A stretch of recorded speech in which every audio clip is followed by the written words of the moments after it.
Okay, Bula Vinaka, everyone. Warm Pacific greetings to us all. I'm apologies for the slightly late start, but I'm very excited to welcome us all to our session this afternoon.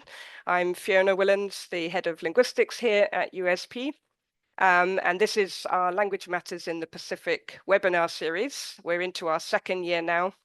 And I actually have to credit one of our panelists from today, Francis, for sparking the idea behind this series, because it was actually during a session organized at the last Festival of Pacific Arts, where I was sitting there listening to all these really rich discussions saying, well, how can we get more of this into USP? And how can we make sure our USP students know more about some of these initiatives and work going on? So we've started the series roughly every month. We go around different sectors, different areas, and we simply ask, why does language matter in these different spaces? So I'm very excited about today's session, a topic particularly dear to my heart. But I am going to leave our moderator to introduce the panelists. We do have one more panelist who is on her way, but she's just had some technical issues, so we hope to have one more panelist joining us. So with that, I will also just, before I hand over, ask if people could please keep their microphones muted if you're not speaking.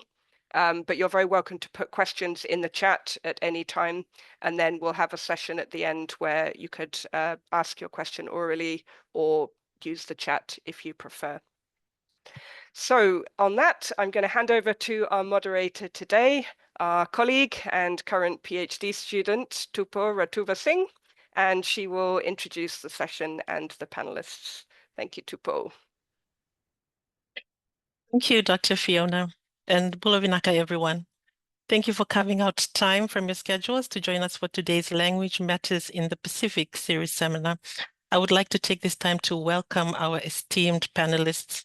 They bring with them a wealth of experience, knowledge, and expertise to this Talanoa session, and I'm deeply honored to be given the opportunity to moderate this Talanoa. The distinguished panel of speakers will be talking on the topic Pacific languages, identity, arts, and culture as a priority for education. We hope that you, the audience, will find today's Talanoa interesting, informative, and engaging. We also hope that this seminar will answer some questions you might have on the topic for today's Talanoa.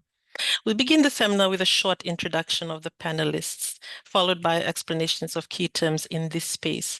We will then move on to a more general Talanoa on today's topic and end with a Q&A session.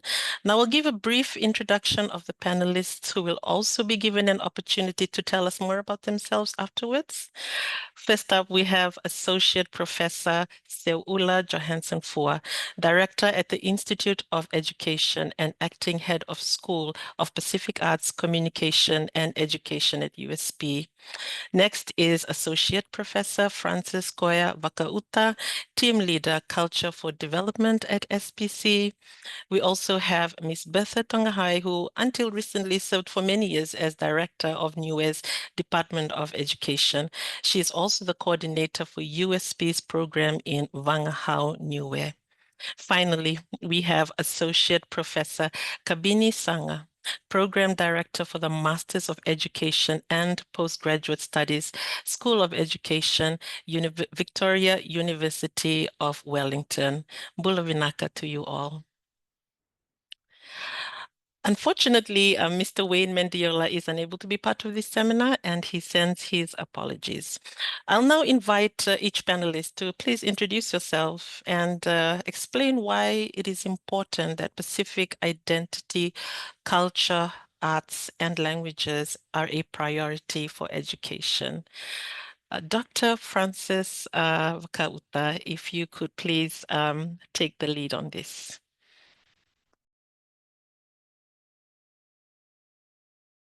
Lavinaka, and thank you for the invitation. It's always lovely to come into the space, albeit virtually, and to Talanoa with some of these wonderful people that you have lined up. Also great to continue to engage with USP, particularly in relation to our students from the region.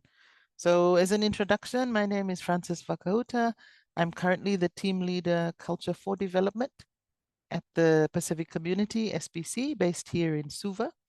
Prior to that, I spent 23 years based at the University of the South Pacific, teaching predominantly in education, so teacher education. And then just prior to leaving, the last 4 years was spent as director at the Oceania Center. Intermingled in there, I spent a little bit of time as Associate Dean Research and International. And I think that my passion, while it was fueled in my work in teacher education, I think it really, I guess, was became more focused through those experiences with Pacific research students and recognizing, I guess, the challenges that they were facing. So in education, we had talked about the culture gap and how it can act as a barrier to learning for students who are struggling with the disconnect between the expectations of the home culture and the school culture. But really in the research and postgraduate years, I could see just how big that gap could be for some of our students who were brilliant but struggling. So I think in terms of my own passion around higher education and wanting to support this wonderful initiative comes from those experiences, Vinaka. Thank you, Dr. Francis. Dr. Seoula, if we could go on to you now, please. Malo, Bafatulo Watu, and thank you for the opportunity. It's always a pleasure to share this space with my friends, but also colleagues and students from around the region and here. So I'm based in Tonga, and I've spent quite a bit of my time at USB traveling around the region and work around the region. So my experiences are based on those observations. So there are two basic things why I'm interested in this particular topic. One is that as a mother, I have children, I have nieces and nephews who are most likely to live out their adult lives outside of these islands. And I guess for any mother, the desire and the wish is that they leave these islands with their culture, their language, and a very firm understanding of their identity so that they may survive in the outside world. So that is important to me on a personal level. On a professional level, a culture, and especially the arts part of this conversation, music, performing arts, all kinds of talents. I think if we continue to push inclusive education to recognize performing arts, music, drama, all of those talents, we'll be better able to capture our students at school. And so I look at it from an opportunity to expand education and take a more holistic approach to inclusive education and our curriculum and the enjoyment of education if we include more of the arts, sports, music, and of course, our culture. But very happy to be here this afternoon. Thank you. Vinaka, Dr. Seoula. Dr. Kabini, if you could now introduce yourself and just explain the importance of these areas for education. Right. Thank you, Tupo, and same here. Me too. I'm so happy to be here, especially when my friends kind of wrote me in to be in this conversation. Let me show the importance of this topic to you by doing a show and tell. So in my hands is a book on moral philosophy of the Gulala people of East Malaita Solomon Islands. It's written entirely in Gulala language, and it's written by me. I haven't lived in my village for 40 to 50 years, maybe 40 years. But why have I been able to write this piece on Gulala language? Because for me, I received a university education. I live in a university. I teach other young people to be educated as they are. and therefore I use some of those privileges in order to help my own people be confident about who they are, in spite of where they live or where they grew up in or what family they were born in or anything like that. And so for me, being who we are, as we are, whatever the Pacific Island you are born in or grew up in or find yourself in or call it home, from my perspective, have entire confidence and contentment in who we are. And that includes the languages we speak, the ways of behavior that we sometimes by default behave in. That's what we laugh at when we are teasing each other or joking about each other.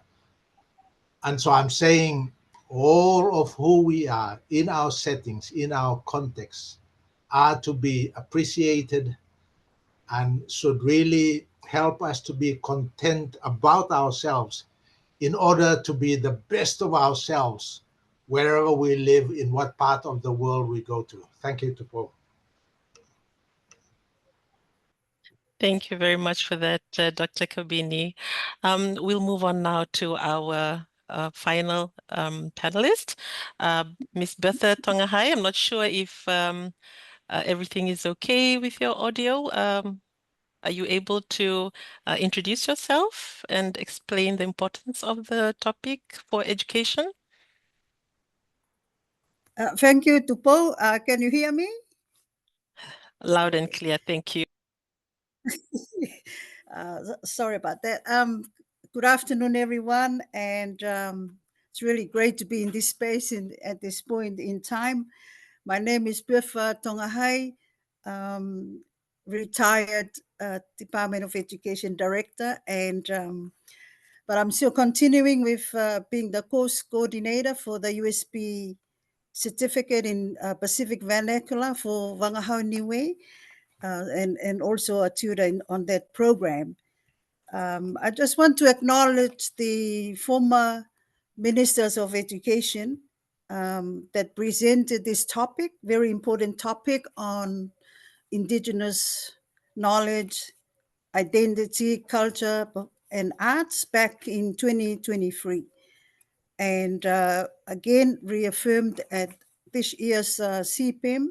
So it's timely that we are talking about this topic at this point in time. And I'm also grateful to climate change and science for bringing it into prominence now that scientists are turning back to indigenous knowledges of Pacific Island people to help with their early warning system. So really great to talk about culture, and thank you, Seula, for all the hard work behind the scenes in bringing this topic into prominence. So just looking forward to discussion and listening from the panel and also questions from the audience. Fkawelahi, over to you. Thank you, Ms. Bertha Tongahai. There are some key terms associated with the topic being discussed today. And in this next part, I'll invite the speakers to introduce and explain what these key terms and strategies are. The questions will be directed to specific speakers, but because all your experiences and expertise cut across several areas, I invite other panelists to feel free to contribute as well. At the 2023 Conference of Pacific Education Ministers, a commitment was made to prioritize Pacific language, culture, arts, and knowledge in education by embedding it in curriculum development, teacher training program, and delivery. This commitment was reaffirmed in March of this year in Port Moresby. Ms. Bertha, with your involvement in these high-level meetings for many years, can you give a basic background to how the ministers and heads of education work together as a regional body for common outcomes and how each individual country is represented at this high level? Thank you for the question. The Pacific Heads of Education Systems, or FAIRS, is a network of heads of education from 15 Pacific countries, and they meet every 2 years to consult through high-level dialogue on policy issues facing education systems and decide as a collective body on how to solve these issues.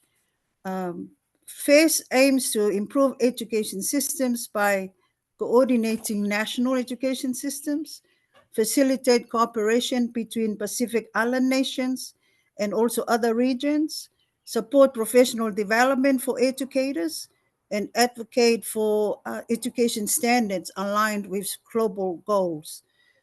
FAIRS normally meets after CPEM. That's the Conference for Pacific Education Ministers, which was formerly called the FEDEM, or Forum Education Ministers Meeting. And in 2021, it was changed to CPEM and formalized in 2022. And we had the inaugural CPEM in Auckland in 2023. And the ministers came up with one of these priorities.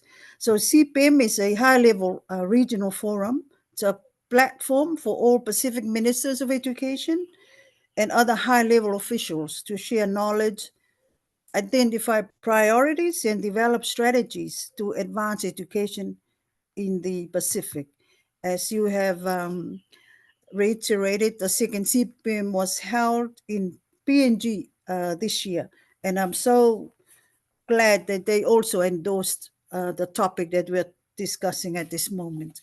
But I'm sure the rest of the team, especially Seula, will fill in the gaps. Thank you.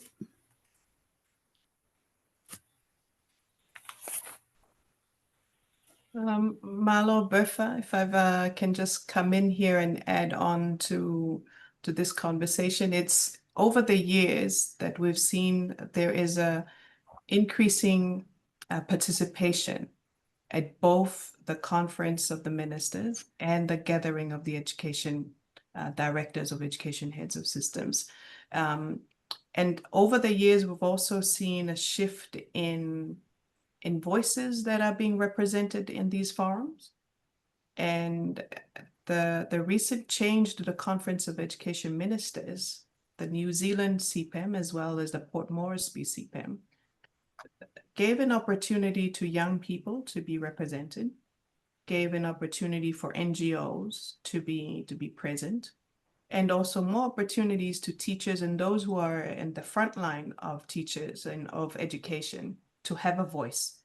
Whereas in the past, it used to be quite an exclusive group of high-level participants, and usually conversations are centered at policy level. But those are some of the more significant changes that I've observed over the years of participation increasingly opening up to other voices and other perspectives to be part of this conversation. Thank you to both.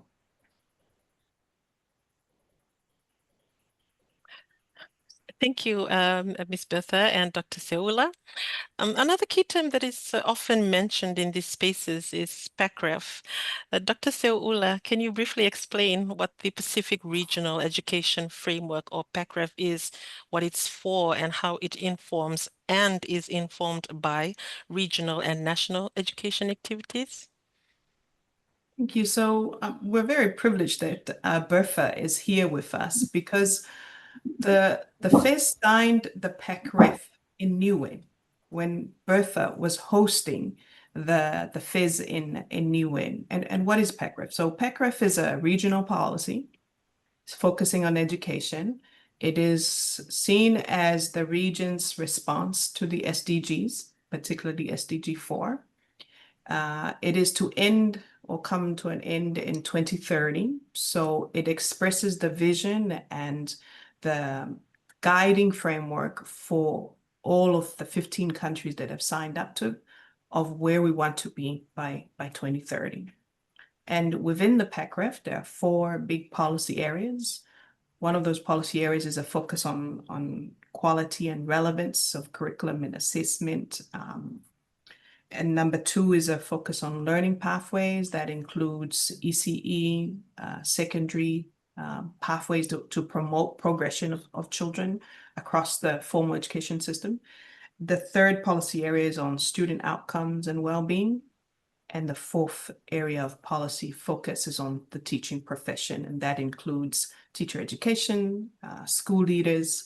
So those are the 4 big policy areas that underpins the PACREF policy. Now, to make that whole policy work, the FIS, as well as implementing agencies, as well as development partners, all need to come together to make it work and bring to the countries the benefit of some of the regional goods from the PACREF policy. So the University of the South Pacific is one of 4 implementing agencies at the moment. ECAP SBC is another one, UNICEF and UNESCO. In the previous years, APTC was also part of the implementing agency. So we work very closely with the FIS, and we report to the CPAM in how we are progressing with the agenda of the PACREF. And it's very important to appreciate that when you bring together 15 countries and you bring together implementing agencies and development partners, and in this instance for PACREF, New Zealand AMFAT and also the Global Partnership for Education are 2 big donors for the phase 1 of this program.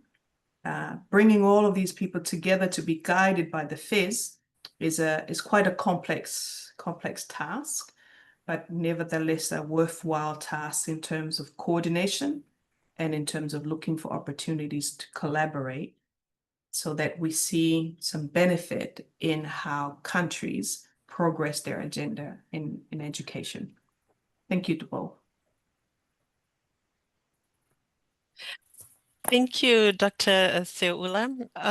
Dr. Francis, some of us are familiar with the term crop agencies, and probably Dr. Seula was referring to some of those agencies just now. For the sake of us who are not, can you explain what crop agencies are and how these regional organizations support each other and share common goals? Sure. I'm happy to do so. So CROP stands for the Council of Regional Organizations in the Pacific. And basically CROP was established to support the development aspirations of our Pacific Island member countries and territories. Currently, there are 9 CROP agencies. So this includes the Pacific Islands Forum Secretariat, or PIFS, FFA, Pacific Islands Forum Fisheries, SPTO, which is the Pacific Tourism Organization, SPC, the Pacific Community, PESO, which is the Pacific Aviation Safety Organization. Of course, there's USP. There's PPA, lesser known, but it's the Pacific Power Association, and PIDP, which is the Pacific Islands Development Program, based at the East-West Center at the University of Hawaii. And so this is basically CROP. So the governance of CROP, basically we have 2 levels of governance, high-level meetings. And one level of this is when we have our forum leaders meetings. The next forum leaders meeting, of course, is scheduled to take place in Honiara on the 2nd week of September. It's a very controversial one for the students who might be interested in following development progress. And the reason it's a controversial one is because some countries have highlighted the challenges of geopolitics. And the influence that geopolitics sometimes has on the decisions that are being made at the forum leaders meeting. So the development of this latest controversy has resulted in the Solomon Islands suggesting that perhaps we shouldn't have any non-forum leaders attending these meetings and just have our Pacific leaders come together to talk about the issues of concern around development. So very interesting in terms of the development space. So that's the first layer of governance. The second layer of governance is where you actually have the heads of CROP coming together. So that would be the Vice Chancellor of USP, you would have the Director General from SPC, the Secretary General from PIFs, etc., all coming together for their annual convenings to discuss progress that has been made towards some of the established priorities. Governing the work that they do, I'm sure that some students are familiar with the 2050 strategy. The 2050 strategy for the Blue Pacific continent is the longest long-term Pacific policy framework that we've seen yet to date. I will put the link into the chat box. But basically what we have is we have a strategy that's long-term thinking up to 2050, and there's also an implementation plan. So in the 2050 strategy, which looks across the whole broad landscape of development, there is one pillar that's titled People-Centered Development. And this is where you have issues around education, culture, gender, youth, and health. So it's really important to see that synergy between the broader regional aspiration, where does education fit in, and then its connections with other regional policies such as PACREF. So that's the first umbrella policy framework that basically CROP is committed to delivering against, and of course, reporting to our forum leaders at that high level. I'll speak a little bit at this point on the role that SPC plays in relation to culture, language, heritage, contemporary arts, and education. So the program that I lead is the Culture for Development program, and we, SPC acts as custodian of another regional policy framework that many people haven't heard of, but it's called the Pacific Regional Culture Strategy. And so PRCS for short. The Pacific Regional Culture Strategy is a 10-year policy framework that is aligned with the 2050 strategy, as well as with PACREF. But it's a much, I guess, broader in its scope. It looks at culture as a standalone development priority. So culture sector, what do we actually need to safeguard and to protect? But at the same time, looking at the ways that culture acts as an enabler for development. So the role of culture in education, the role of culture is cross-cutting in, for example, climate change, in, for example, trade and commerce. When we're talking about gender, culture is usually seen as a barrier, but taking a more positive spin to say, how can culture be harnessed as an enabler for some of these more sensitive and really critical issues that we're facing in the region? So the Pacific Regional Culture Strategy has 5 priorities. One of the priorities on cultural heritage and another one on cultural innovation, touches specifically on education. So our culture ministers meet every 2 years.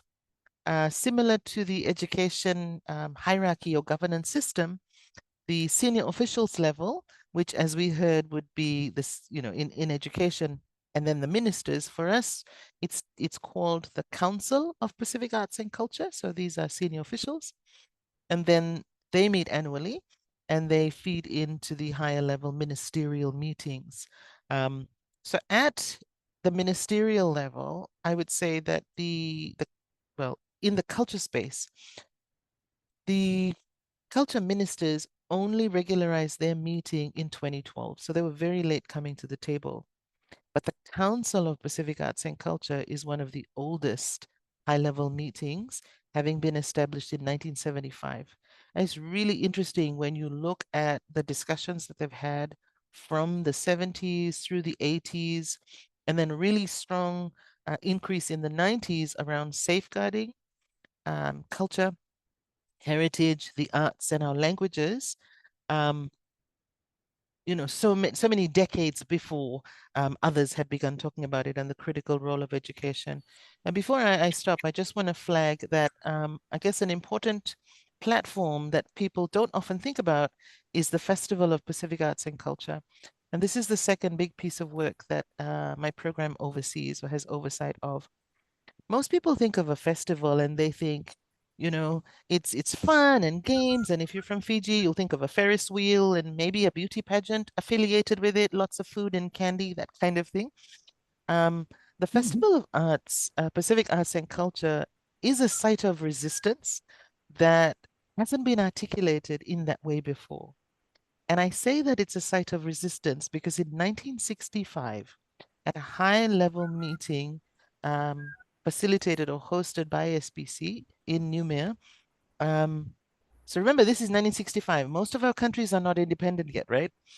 So they're at this meeting, and it's recorded that representatives are lamenting the extent to which the colonial experience and Christianization has had, the impact it's had in terms of culture loss and language loss. And so this was what the conversation was about. In the context of that conversation, the idea for FESPAC was born. So countries at that point, they said, okay, what can we do to help us remember, to help us reclaim, so that we can learn from each other and have that cross-cultural sharing. And so this is the birth of FESPAC, the Festival of Pacific Arts and Culture.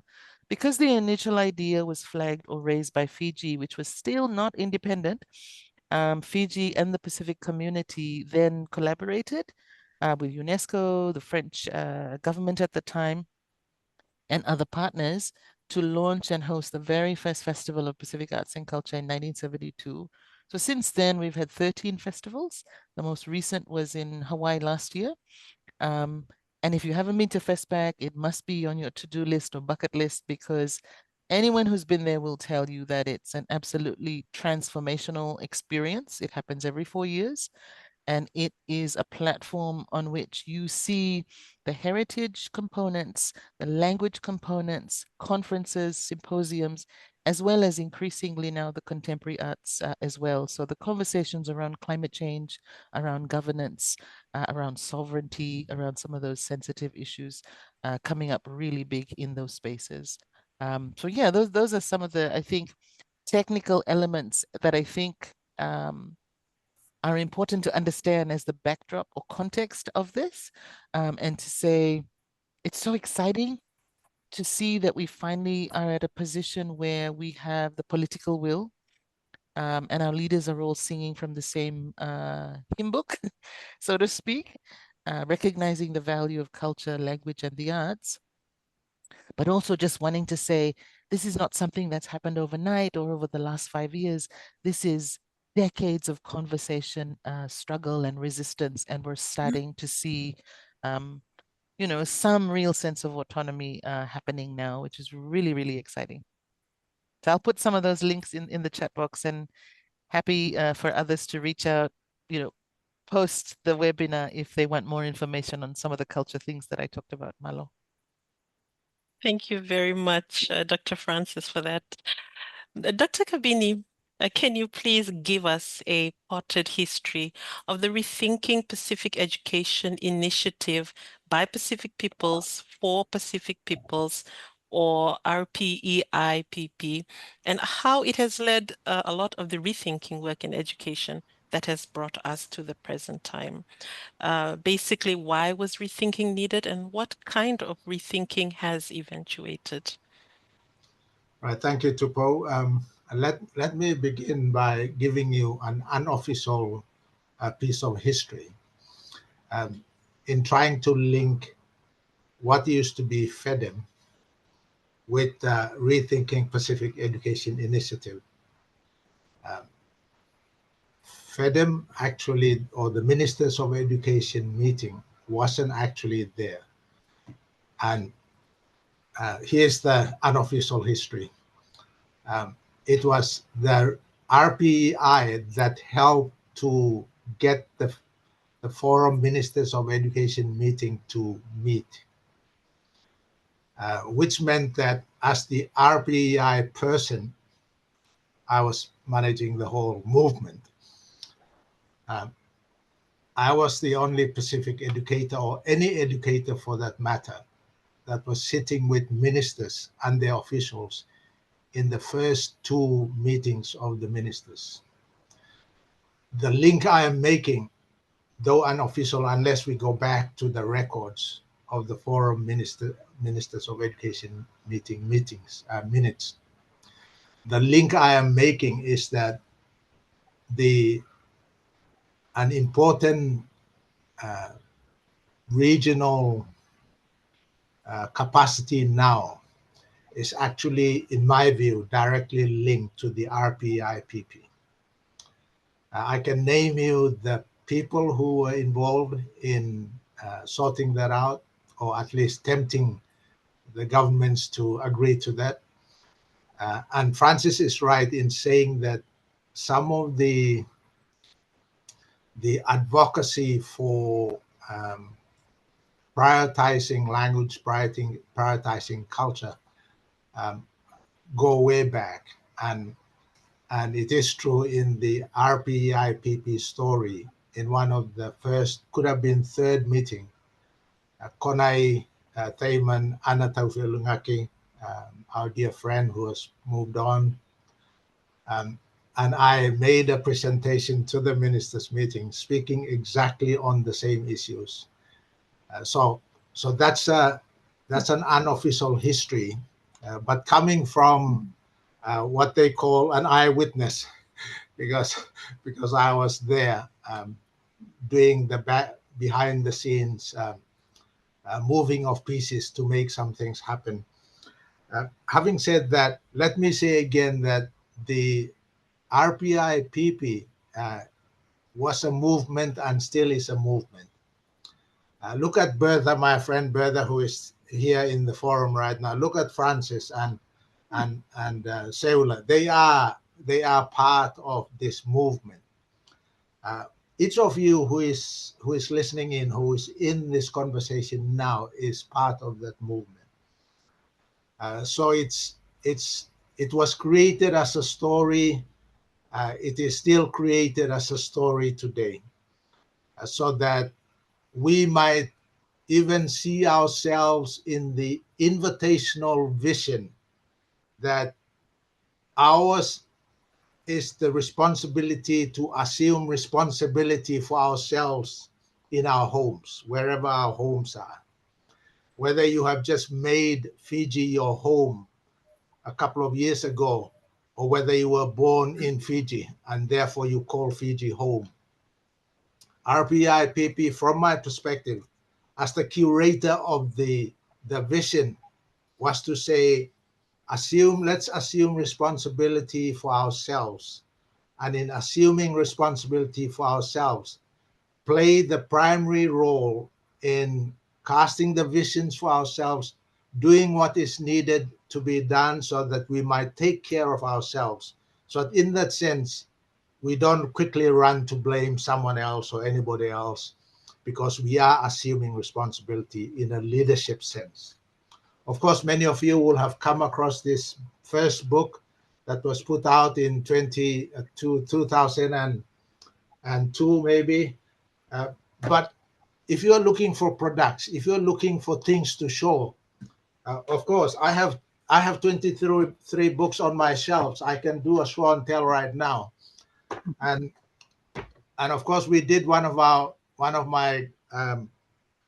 doctoral students did a 20-year research outputs-oriented articulation of the impact of RPIPP, and she came up with 400 pieces, whether they were the books or the chapters or journal articles.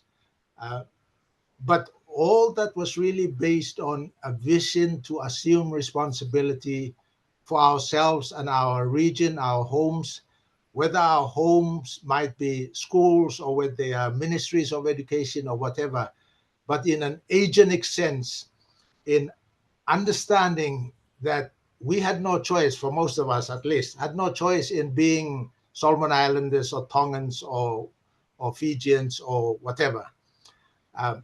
What a privilege to find oneself being part of this family or that family. What a joy then to be able, in an agentic sense, to seize that privilege and to enlarge ourselves so that we might be a blessing, not only to ourselves, but to those around us, whether those around us is part of a wider world or whether they are our neighborhoods and our village settings, so on, even our immediate families. So I can go on and talk about the wonderful metaphors that many Pacific Islanders have since created since the early 2001. I can go ahead and talk about a number of young Pacific Islanders who have been intentionally mentored to understand leadership in a certain way. I can go and talk about the, of course, I mentioned the publications or the ideas. I still run, for 2 decades now, I run a master's course in thinking originally. And in that course, my students learn to create newer frameworks all the time, including Palangi students, because thinking metaphorically is not just Pacific, it's human, and therefore anybody can learn to really creatively look for ways of meeting their audience, whether those audience are students or whether they are grandchildren. I'm a grandfather, so I'm talking about my grandsons, how I try to meet them so that in my communication with them, they understand what I'm saying. In that way, they can then act on what it is they know at that point in time. So here I'm linking this conversation to the RPEIPP, which in my view is a movement that is based on particular philosophies of understanding who we are and how we might then be the best of ourselves in our world, so that we are not, in our interactions with each other or with others, we don't think little of ourselves. We don't minimalize whatever that is that we have or do not have. We don't really think that someone else has the answer, not us.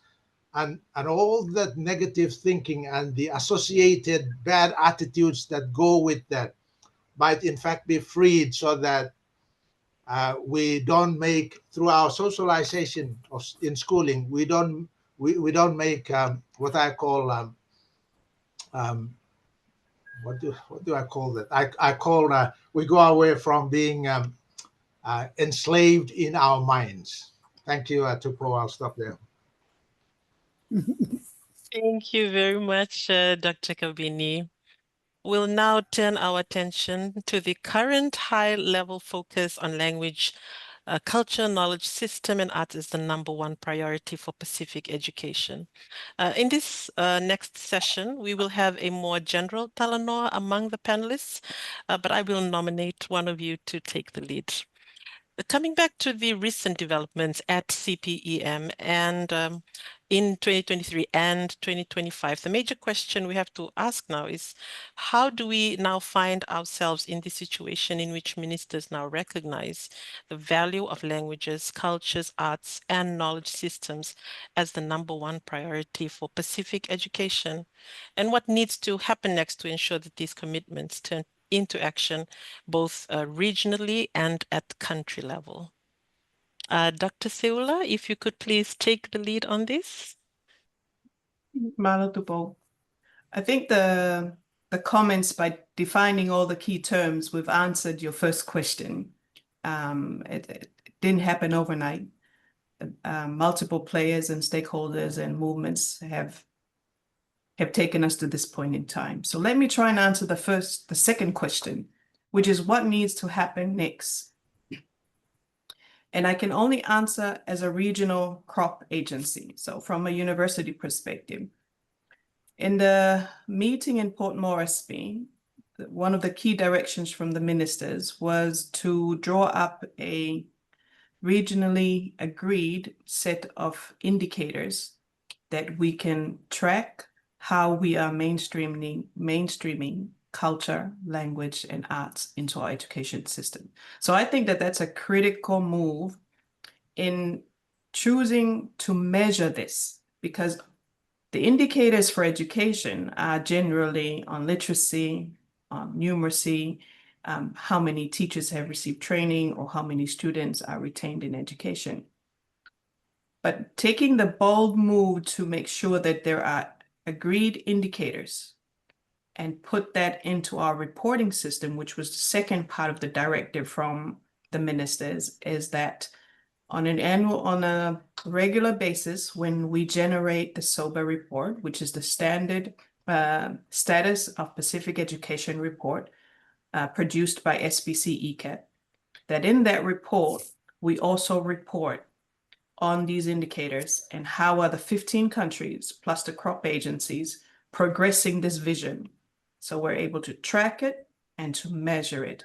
So the first key task for the university and our partners around the region is to come together and agree on those regional indicators. So that's from a regional perspective as a first step. Perhaps I could ask Bertha to come in here and what needs to happen at a country level, because we work together with the countries. This is not the responsibility of one sole agency, but a community. So if I can please ask Bertha, what needs to happen from a country level to take us to the next step? Malo, Bertha. Yeah, thank you, Sel. Thank you, Tupo. For the new Department of Education, embedding indigenous knowledge, culture, and wangahau niue is already inherent in various pieces of legislations. In the Education Act 1989, it provides for the training of technical skills, trades, including cultural arts and crafts. In 1995, Niue Education and the New Zealand Qualifications Authority signed in a memorandum of understanding allowing Niue Education to deliver the New Zealand curriculum, but contextualize it to suit the Niue environment. In 2012, we had the Wangahau Niue Act 2012 recognizing Wangahau Niue as the official language of Niue other than English, and also the Taonga Niue Act 2012 to develop an integrated strategy for continuing education in relation to Taonga Niue, and also supporting the Education Department and Niue Language Commission to promote Wangahau Niue. In 2018, the Niue Department of Education launched the Niue National Curriculum endorsed by Cabinet. This Niue curriculum is the contextualization of the New Zealand curriculum. It is a living statement providing the direction to incorporate the Niue essence, culture, and values into the learning environment of all students. It is the guiding document for Niue schools starting from ECE, primary, and secondary level. In 2019, Niue launched its first tertiary qualification, the University of the South Pacific Certificate in Wangahau Niue. And the qualification aims to train teachers and any other interested persons to teach Wangahau. The qualification comprises of 6 papers. 2 papers are offered at the 100 level. That's Wangahau Niue 1 and Taonga Niue. At level 2, Wangahau Niue 2 and teaching of Wangahau. So the Wangahau Niue papers are grammar papers. We never learned grammar when we were studying in primary and high school back in the days. And the 300 level, 2 papers, contemporary Niue and interpretation and translation.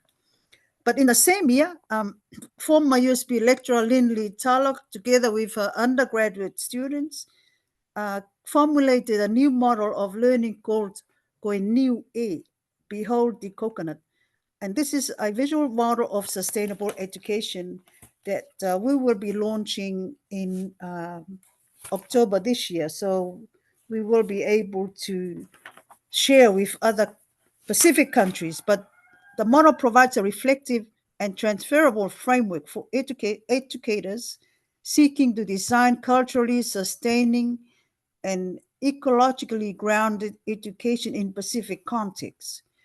It serves as a reflective tool for educators that foregrounds the interconnection of Niue values, culture, and environment in the educational pedagogy and practice.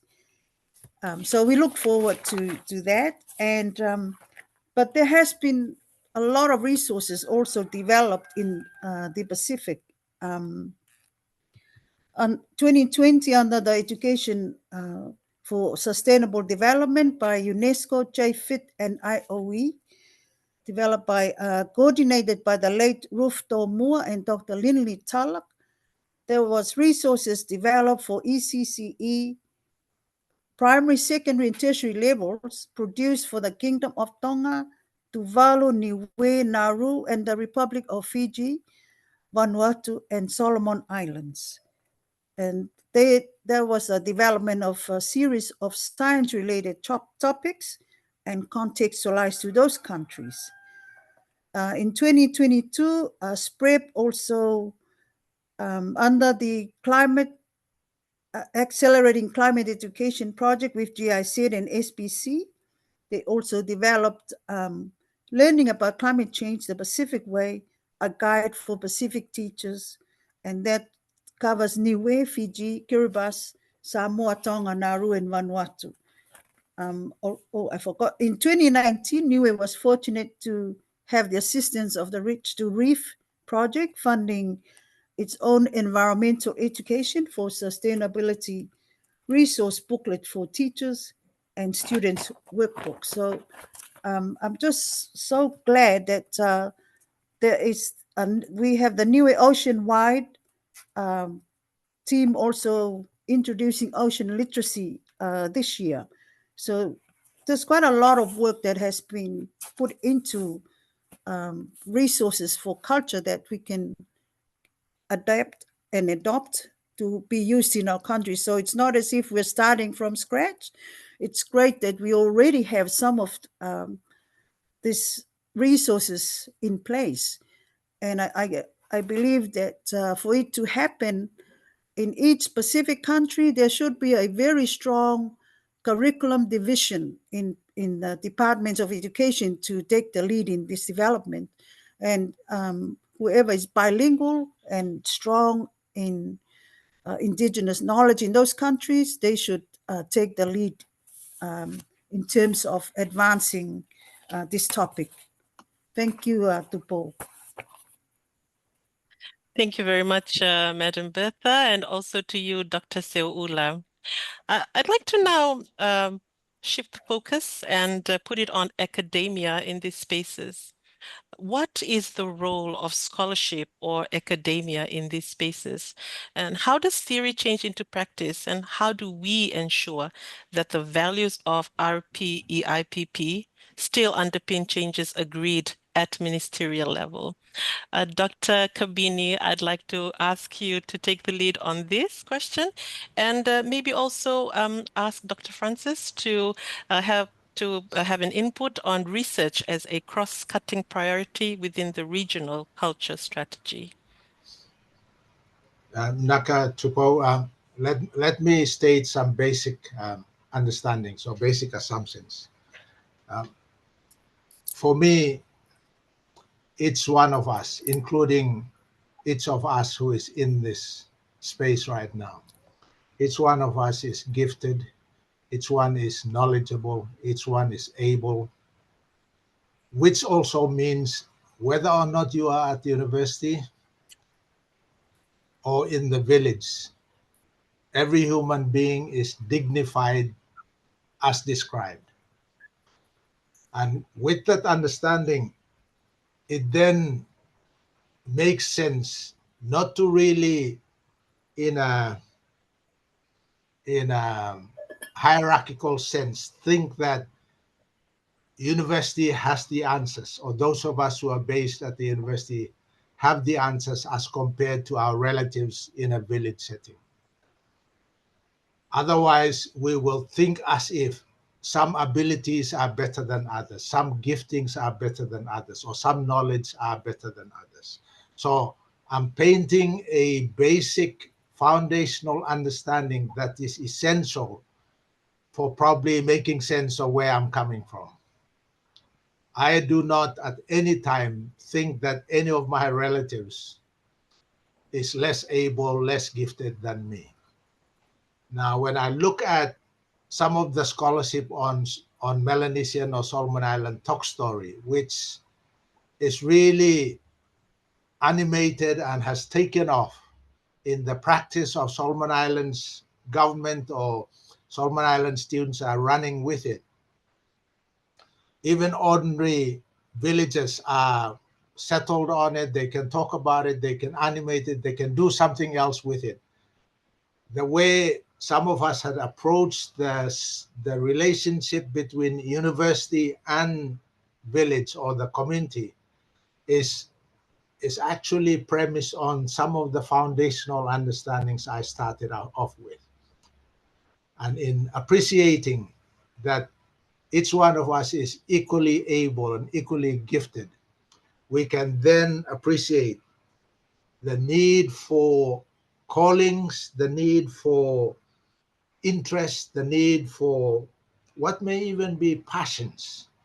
In that way, we don't hog, whether it's ownership or authority over whatever tool it is that we have helped to sharpen or create or whatever, so that we recognize the boundaries that then allow for affirmation of people that are different in their context, so that we can all flourish together as a community of families or of organizations or of professional bodies or whatever. So I'm suggesting that the role of university researchers like myself and possibly some of my colleagues who are in this space right now is not to behave as if we know better than anyone else. It's only to say that given the tools that I am using, I can then explain something, or I can offer this tool in another way, so that I will legitimize the people who know best, the people who actually know about this tool or know about this way of understanding, so they can then be licensed to use that or to show themselves with confidence, without having to think that other people will look down on their tool or on them or on the use of the tool.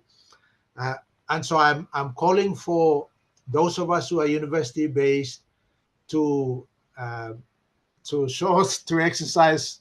This is not the word that the university based people might like to hear. To exercise some humility and restraint, so that we can honor and affirm and support when it comes to indigenous knowledge, because we are talking about systems that actually have different definitions. So schooling knowledge, for instance, school demands that we go exploring, all of us, without any boundaries. School demands that we define our terms so that the clarity of those terms are very precise. Okay, I'm just saying that that's the system of knowledge that we are pushing in schools. Is not necessarily the same as the system of knowledge that you find in indigenous epistemological communities, because within those systems of knowledge, we are affirming being held together. We are affirming the wholesomeness or integration of whatever it is that we want to know. We are affirming our need for understanding in relational ways, which is very different as a way of approaching the knowledge system that is pushed in schools and universities. Anyway, sorry, I'm going on here forever, Tupo, but my apologies. I only wanted to say that those of us who are university-based, let's exercise some restraint. Let's affirm those within our families, within our tribal communities, that they actually are the ones who have the most stake in what they know, including the languages. It is true that I wrote material in the language of my father. It is true that my people are using that, but I'm actually not the authority on either the language or the content of what is being written. in fact, I have broken the rule in taking what is oral wisdom and putting down on paper. So I've broken a fundamental ontological, I've created an ontological rupture there, and something I have to answer to my own people. I'll stop there, Tuko. I'll pass it on to Francis.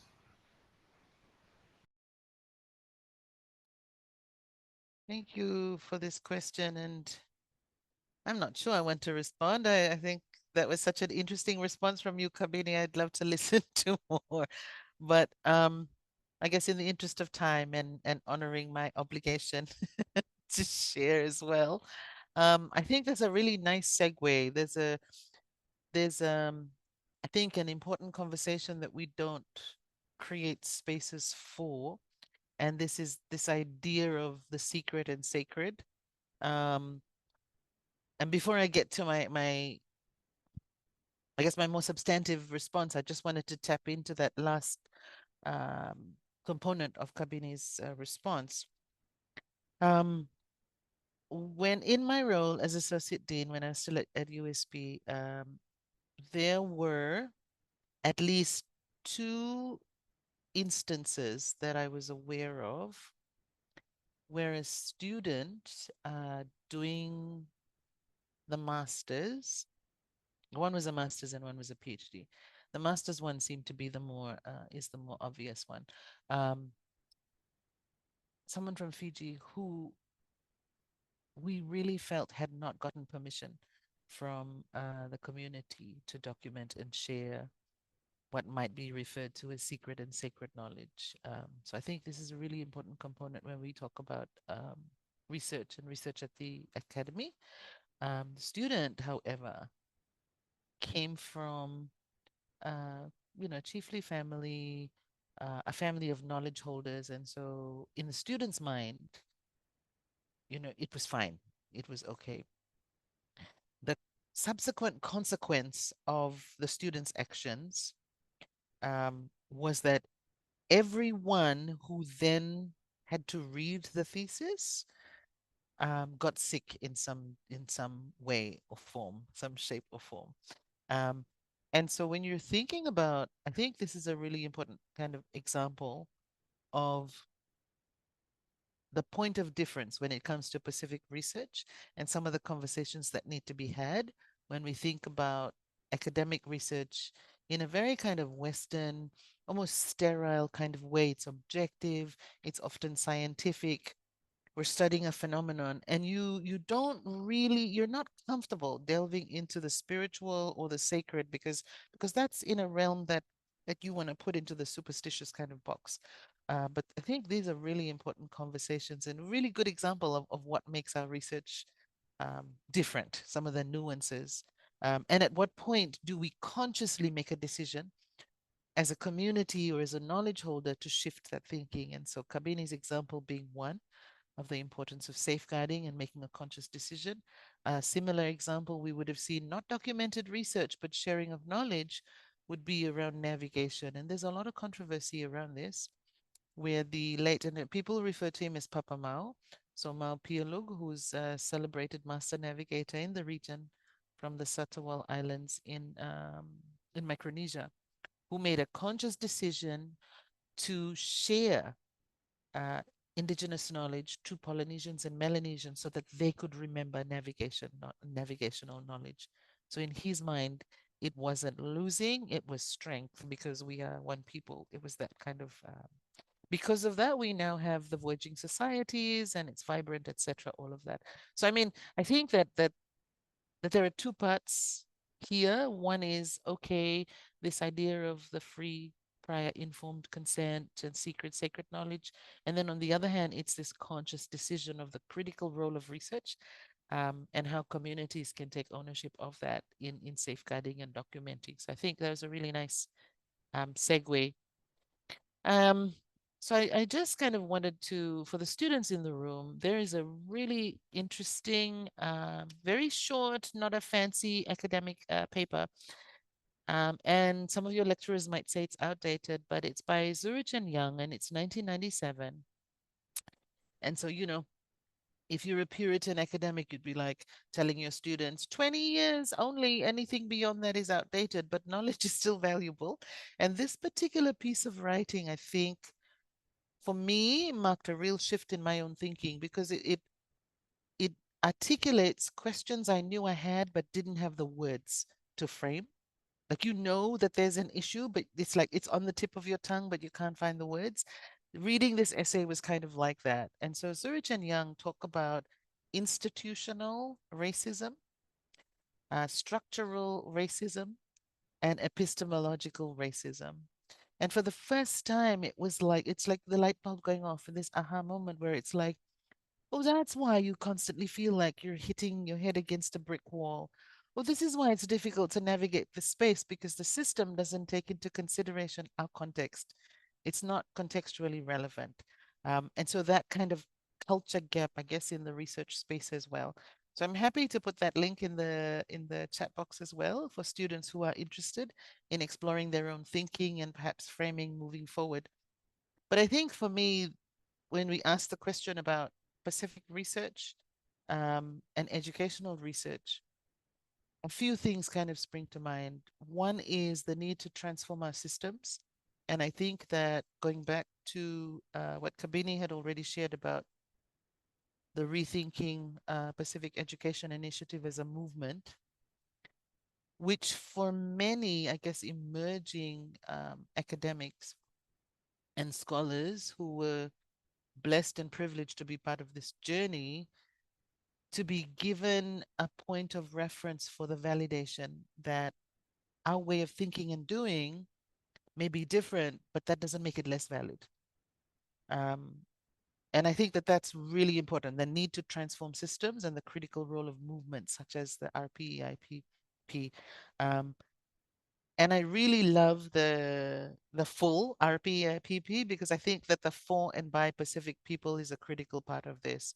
So if we ask Pacific research for what, it's by Pacific peoples. Absolutely, non-Pacific Islanders have contributed and continue to contribute tremendously. But at the same time, it's about that responsibility and agency that we have for ourselves that I think we need to nurture and encourage more.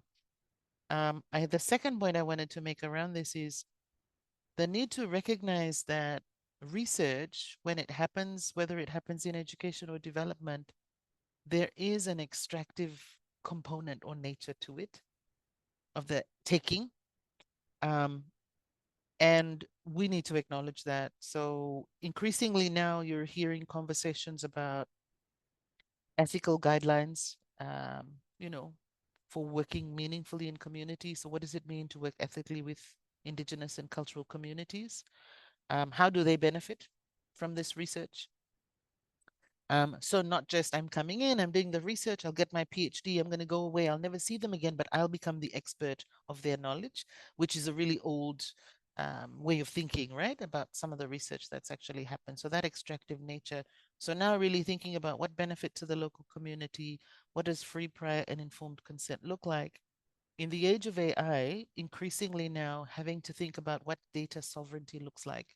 Because the moment you put this information or make it accessible online, even in some of what's considered reputable research sharing sites, and some of us have been talking about academia.edu and ResearchGate, etc., and how they now have tied into their policies this AI engagement, which means that it can be extracted, right? It can be used in other ways. What happens then to the traditional knowledge or cultural component that is sacred, that is secret, when it becomes appropriated and commercialized and turned into money, and then the people of origin, the knowledge holders, are then exploited?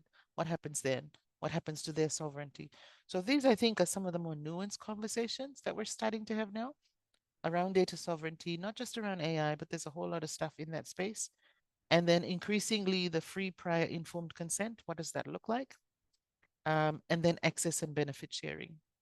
So, you know, if you're coming in and you're asking to access their knowledge, and then you want to use their knowledge, and then you want to create a product or whatever it is, or even publish it or make it accessible, what do the communities or knowledge holders get in return?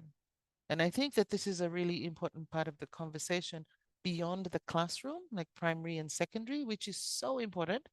But it's this other part or the other side of the coin to say, hang on, so you've got this, you're wanting to safeguard, but that's the living legacy and heritage 50 years from now, 100 years from now, because if we're not careful, nothing will be left.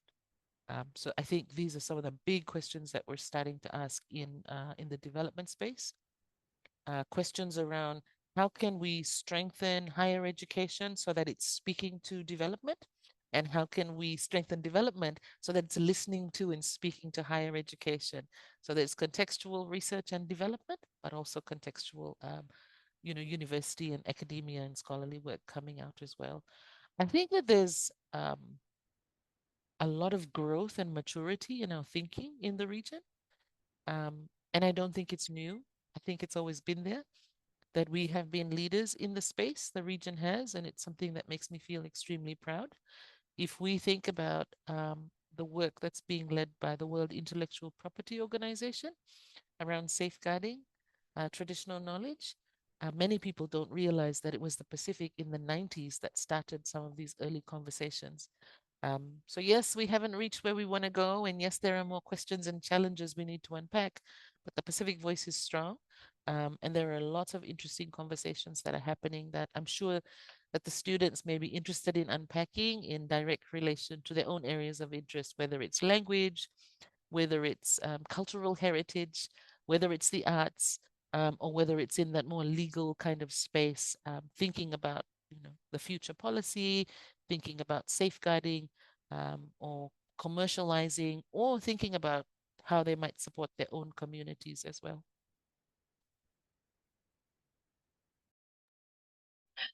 Thank you very much, Dr. Francis, and of course, Dr. Kabini. I just want to touch a bit on the Vaka Pacifici Education Conference. This is to the panelists, just in general. Would any of those of you that attended the conference like to say something about VPAC and research?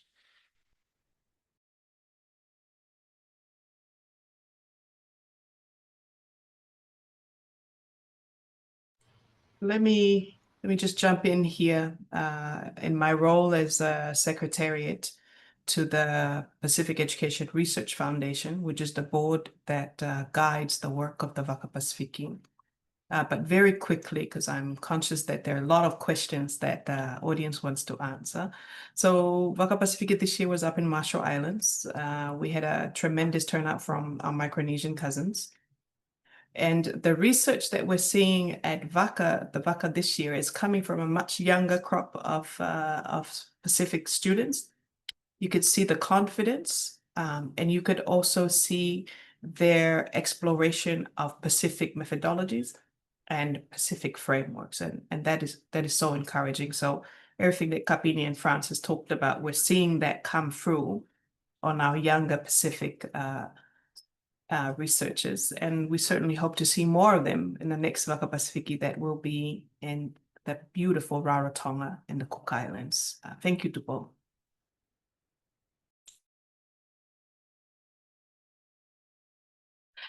Thank you very much, Dr. Seoula. I'm very conscious of the time. If there is no one else responding to the question on VPAC, I think we'll move on now to the Q&A session, questions and answers session now. If anyone from the audience would like to ask one of the panelists or the panelists in general a question, you can indicate with a raised hand or put it in the chat. I believe that we have some people who are already asking if they could pose a question. So we'll just try to get to that very quickly now. All right. I have Dwayne Mahimkar who wants to ask a question. Dwayne, you can go ahead and ask your question now. All right. First and foremost, can everyone hear me clearly? Yes, we can. Thank you, Dwayne. All right, Paftsai Lava. First and foremost, I want to say a big Famalo Lava to all our panelists. And my question might be a bit lengthy, as I will provide some context before I get to my question. So I am of Indian and Samoan descent. I live here in Samoa for all my life. However, I consider my first language to be English.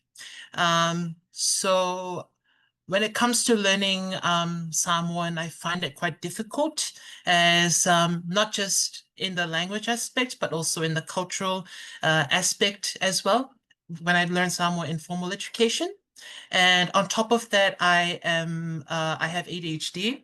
I'm basically neurodivergent. So I believe Professor Seula has touched on inclusive education. So I would like to know from her, and any of the panelists can jump in on this. How do you plan to make Pacific education accessible for people who are reclaiming their own Pacific culture or are learning their local language as a second language, and for people who have neurodevelopmental disorders such as ADHD, ASD, or any intellectual disability? Fafzai lava. My Lord Dwayne, that is such a good question. I love that question. So at the Institute, we have a program for inclusive education for 5 countries, but Samoa is not part of those 5 countries. And I think I have some of my team members here. So the program is called Tupu. Tupu, or Dumbu in Fijian, refers to growth. So what we've done is taken the whole idea of inclusive education and reconceptualize it from a Pacific indigenous ways of seeing what inclusive education means. So that's the first step in recognizing that if we begin the questions and articulation from an indigenous perspective, maybe we're going to head towards a truly more inclusive, not just for autism and gifted, but also for culture and for language, right? Because language also can be a barrier to learning, which is exactly what you're describing. So in this program for Tupu, although we're just into our 2nd year on Tupu, we're already seeing that if we take a cultural and take a relational approach to understanding inclusive education, we will be able to unearth so many more things, not so many more dimensions of education that we can try and work with our teachers and our communities and support systems in the village to support that. So a very short answer is that this is an exciting space to work on, because you are absolutely right.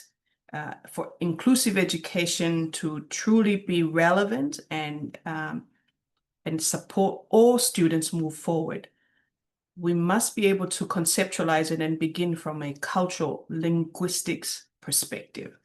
And one of the exciting parts that we're also partnering with is with the Deaf Learners Program, also funded by AMFED, to look into sign language and how could we also integrate that into the different languages that we use in a classroom to be inclusive. But I just have to be a short answer, Dwayne, but it's a really good question, and more than welcome to, you're more than welcome to contact us if you want further conversations on the Tupu project. Thank you. Thank you very much. Thank you, Dwayne, for the question. Thank you, Dr. Seoula. Would any of the other panelists like to respond to Dwayne's question, maybe from your own experience or your knowledge of how these work? Tipo, let me add to the question by responding to it at the personal level. Okay, so there might be some of you who is in this space now, who is a teacher or who is an educator or learning to be or training to be a teacher. I'm speaking to you. I'm not speaking about the systems. I'm not speaking about policy. I'm speaking to you as a teacher and educator. Basic level understanding.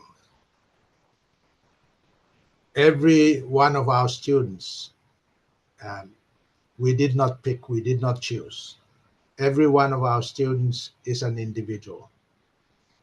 And the good educator assumes that very seriously and therefore looks for ways of interacting with the student, because each one of the student is actually different. And once we have that understanding of it, it will shape our attitude towards our students. It will influence our own capacities for tolerating difference. And of course, we will then, there are many things we can't do when we are clearer or we come to understand difference. But part of our work is not to try and do everything for the difference we see. Part of our work is to get those who can help us, or get the policies to be responsive, or leadership to be adaptive to what we are seeing. And so I think that's a good first place from an education perspective that is important and essential for appreciating difference. As those of us who are with students on an everyday basis, unless we see each student as different, we are going to behave as if they were all a blob of similarity or sameness. Thank you.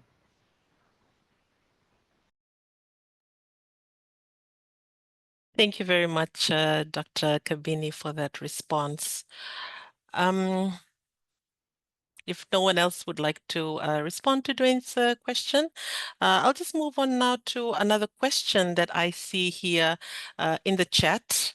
It might seem like a very simple question, a very straightforward question, but I'd like to hear, and I'm sure the audience also would like to hear the panelists' response to this. Nuhisifa, is it Seve? I hope I'm pronouncing this correctly. Williams is asking a question to the panel, and that is, what is the purpose of research in education in the Pacific?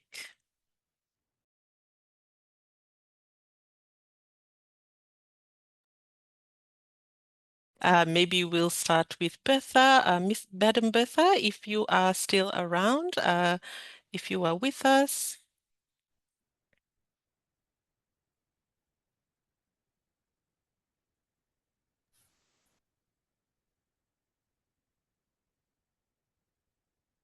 All right, maybe she's dropped out again. We'll move on to Dr. Francis, if you'd like to respond to this question first. Thank you. And I'll keep my response brief, but just to say that research in education, just like research in any other field of study, can be for various reasons. On the one hand, you want to better understand the system so that you can strengthen or improve your ways of working. So in education, you might be interested in the teaching and learning process. So you want to research on pedagogies, on student learning styles, on motivational factors, etc. But there's also research in education that I think has emerged over the last, I want to say 40 years, that has really privileged indigenous ways of knowing, indigenous approaches to teaching and learning, not just the pedagogies, but also in terms of research approaches itself. So yeah, it really depends on what your particular area of interest is. Are you interested in a particular subject area? Are you interested in strengthening systems or approaches or processes in education? Are you interested in the teaching profession or teacher preparedness or strengthening teacher education programs, etc.? Or are you interested in curriculum? Yeah, so no straight answer to this one from me, I'm afraid, because the broad scope of the types of research in education will speak to the different ways that this research is used, and can also speak to the different motivation points, I suppose, for researchers undertaking those projects. Thank you, Dr. Francis. We seem to Can I have just, Bertha sorry, with us. Yes, could yes, of course. Go I ahead, just, Nuhisifa. could I just elaborate a little bit on my questions? So thank you, Francis, and thank you for the panel. It's been interesting just sitting in and listening to some of the discussion today. But I suppose my question is more around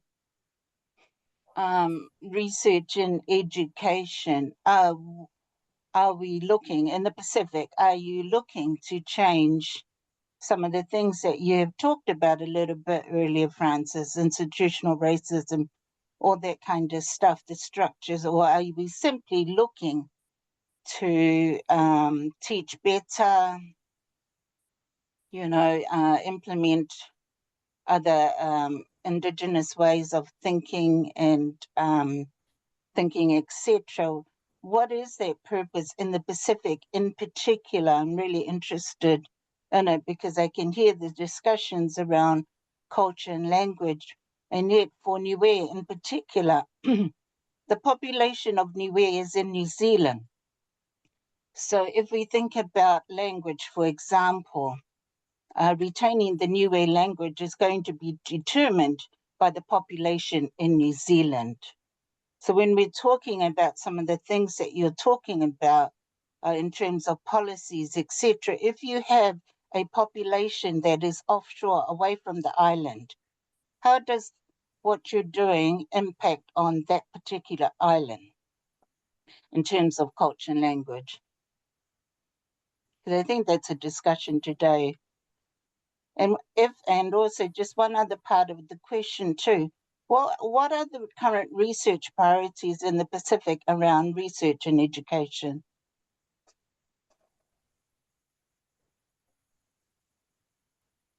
Oh, I think this may be a question for Seula.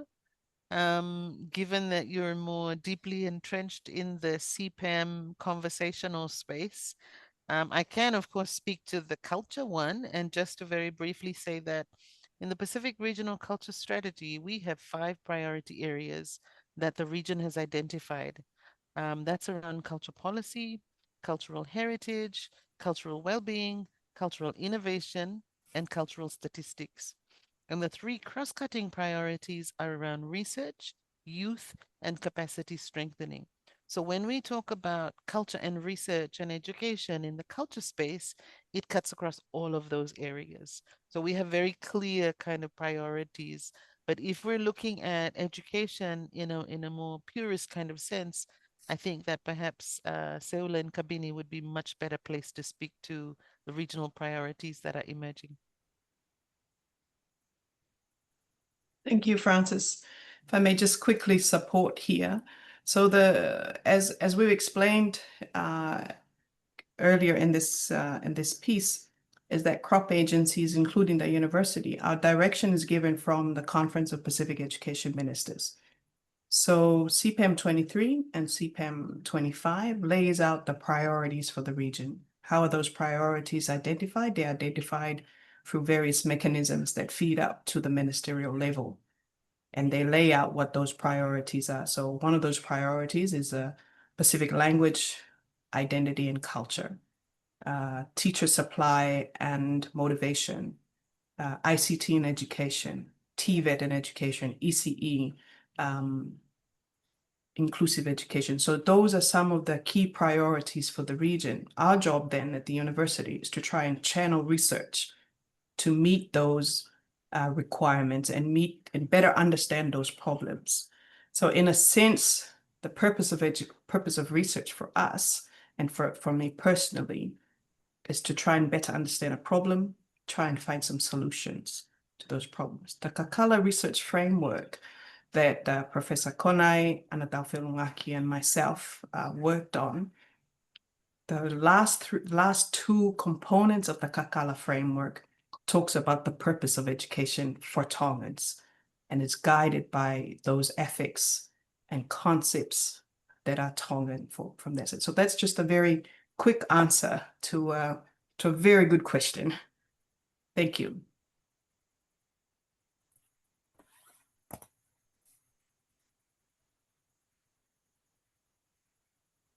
Thank you, Dr. Seula, and thank you very much for the question as well. Would any of the other panelists like to respond to the question? Tupo, let me interpret the question broadly and take it out of the institutional space. So for education generally, particularly within families and Ainga and Kainga and Matangali, education understood as the socialization of members of our families and clans and tribal communities so that we might be the best of ourselves and therefore bless our world, whatever that world is. For instance, I actually socialize my clan to understand research and basically socialize them to have the capacities for learning. I socialize my clan members to use their ears and eyes every day so they can read their world and not to talk too much. I'm talking too much here, but anyway, so if research involves the development of capacities to be insightful in our world, to learn, to also learn from our mistakes, to ask good questions, but ask only when it is necessary to ask, to reflect, to read and interpret our world in multiple ways from different angles. And I could go on and describe research in those kinds of capacities. If that's what we are talking about, I am saying the educators amongst us must do lots more of those to socialize our families and our kaingas so that we are better learners as communities in the worlds that we live in, whether we are living in a geographical diasporic world or whether we are living in the home village. Thank you. Thank you very much, Dr. Kabini. There's a final question. I think we'll go to the final question now, Dr. Fiona, if that's all right. We'll just go to the final question now. There's a question here that Oswell Morel would like to ask Dr. Francis. Oswell, you can go ahead and ask your question.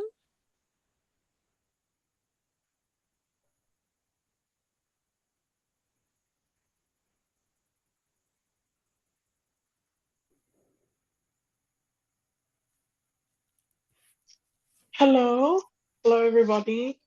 My name is Oswa Morel, and also before I ask my question, I would also like to take this time to extend my gratitude towards the panelists. This has been a very intriguing Talanoa session, and my question is for Dr. Francis. When you were introducing some of the policies around the Pacific Regional Education Framework, and I think also the 2050 strategy, you mentioned gender just a bit. And so I just wanted to know, like, to which extent pizza GSEC individuals being included in these policies around gender. And these are like Pacific Islanders of diverse sexual orientations and gender identities. How are they being included in these policies if they are being included? And since you mentioned that the FASPAC had its origins in reclaiming and remembering cultural heritage, has there been any reconnection or reclamation towards diverse gender and sexual identities rooted in Pacific culture and not in a Western sense?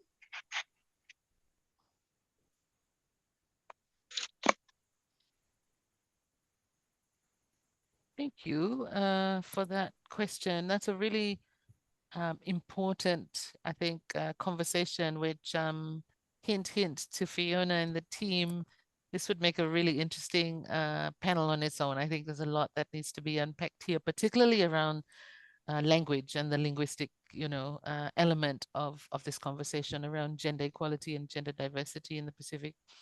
So Oswell, as you would know, in the Pacific, because culture has become so deeply entrenched and intertwined with religion, these are not easy conversations. And so I guess the short answer, in the interest of time, I'm just looking at the clock, is to say that at the high level meetings and conversations that are held, for example, in the gender space, as well as in the youth space. So last year, we had the senior officials for youth and the ministers for youth come together. And I facilitated sessions on culture. And so recognizing cultural identity and heritage as a critical area identified by young people themselves, but really quite differentiated and segregated from the gender diversity conversation. And a lot of sensitivity and differences in opinion across the region. Because these policies framed and finalized based on consensus, this is one of the sticky points. If we're completely honest, one of the sticky points because of the differences in opinion. Some of our leaders, of course, having a much more liberal approach to human rights and GEDC.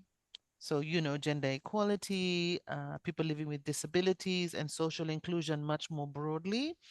And then in others, taking a much more conservative approach, being very clear that when they talk about social inclusion, that they really are not talking about our gender diverse communities. So we're still at that really sensitive, I guess, point in the conversation. But I do want to flag, and I will share in the chat, the Revitalized Pacific Leaders Gender Equality Declaration. You may also want to take a look at, and if it's not available, I can probably pull that up, is Micronesia has put their own together. And it might be of interest for you to note that in the region at those high levels, there are discussions around how fast-paced the languaging around gender diversity is moving in the West or in the global North, however you want to refer to the developed world, which does not match with or synchronize with Pacific ways of thinking when we're thinking about culture, about inclusion, about opportunity, etc. And so recognizing that culture offers a wonderful opportunity for this enabling conversation to talk about some of the more sensitive issues, and at the same time being really mindful that just because the West has jumped on a bandwagon doesn't mean that we should jump in blindly. We need to have those sensitive conversations. So I'm sorry to say that I don't have a tangible, concrete answer for you, except to say these sensitive conversations are on the table and they are being held. And in relation to your question about who's at the table, these would be your high-level officials, it would be representatives from non-state actors, so your civil society, and NGOs would be at the table as well. And so, your champions, your advocates, not just from your own home country, but also at the regional level, are also championing this conversation moving forward. Yeah, so watch this space, because I do feel that the conversation is reaching a point where we will soon begin to see some of those shifts in our thinking around social inclusion and human rights. Thank you very much for the question, Oswell, and thank you, Dr. Francis, for your response. Unfortunately, everyone, we have come to the end of these Language Matters in the Pacific series seminar, and I'm sure everybody would agree that we'd love to stay on here and have more conversations about this very important topic. On behalf of the USP Linguistics Department and of course the audience, I'd like to take this time to express My sincere gratitude and appreciation, first and foremost, to our eminent panel of speakers, Vinaka Vakalevu, for your time, your knowledge, and the insights and ideas shared with all of us. I'm sure that this session will generate a lot of discussion among the audience members present here today. To the audience, thank you very much for being a part of this series seminar and for taking the time to come and listen to and participate this evening. There will be more coming up in this seminar series, and we hope that you will join us again for more riveting conversations on language matters in the Pacific. Vinaka Vakalevu Sara, ni Samoa Demanda.